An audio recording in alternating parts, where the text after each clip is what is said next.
You've probably guessed by now that I'm not here in class today, so this video is going to go over the tasks that you need to complete in order to prepare for your informative speech. We'll go over the informative outline, visual aids, and note cards. When you create your outline, your general purpose for this speech is to inform, your specific purpose is to inform the audience about, and then you fill in your topic, and then your thesis statement is whatever you're going to prove about this topic. And remember that your main points are going to support this thesis statement. Go back and look at your last outline because I don't want you to make the same formatting mistakes that you made last time. Some things to remember, and I know I just said this, but I don't think I can say it enough, and I'll say it again all semester long. Your main points need to support your thesis statement. Your subpoints should support your main points, and your sub-subpoints should support your subpoints. I hope you get the idea. You need to make sure that you have adequate support when writing a speech.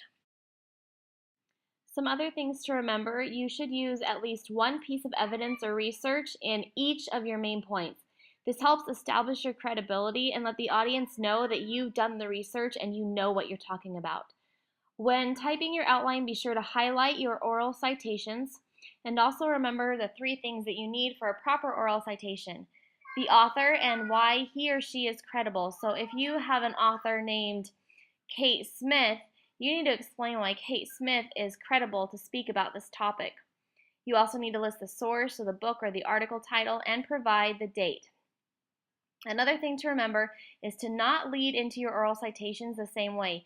Each of them should sound a little bit different, so you don't want to put according to, according to, according to. Also remember to write your visual aids into your speech. And by this, I mean that you need to write in your speech, into your outline, exactly where you're going to show this visual aid. You can make the font a different color. If you don't write your visual aid into your speech, the fear is that you'll forget to even use the visual aid.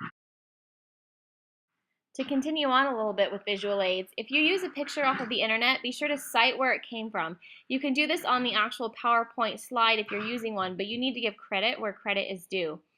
Also remember that your visual aid must aid your presentation. Think of it as support for what you're saying.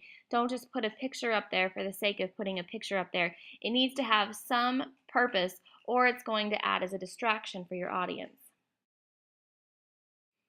For this speech, you may use a maximum of 4 note cards, front side only, phrase only. I know, I can hear you groaning all the way from over here. But the point is, and the reason behind this, is that if I gave you any more note cards, you would be tempted to read. In order to make yourself credible, you need to present to your audience that you are credible, which means that you shouldn't rely on your note cards any more than you have to. You'll thank me for this one in the long run. And the last thing, you will notice that you have an assignment on My Big Campus. Upload the following by 8 a.m. the day of your speech. I need your final outline, your final works cited page, and this time I'm going to grade you for format.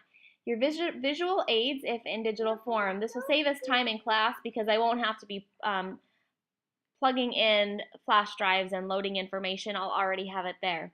On the day of your speech, you're going to need to turn in to me a scoring guide, a parent preview sheet, and your note cards. Also, don't forget that I have uploaded examples of my speech and my note cards onto My Big Campus, and you may use My Big Campus to post discussion questions or ask me questions. Please be good for mommy. Bye-bye. Bye. Little kisses.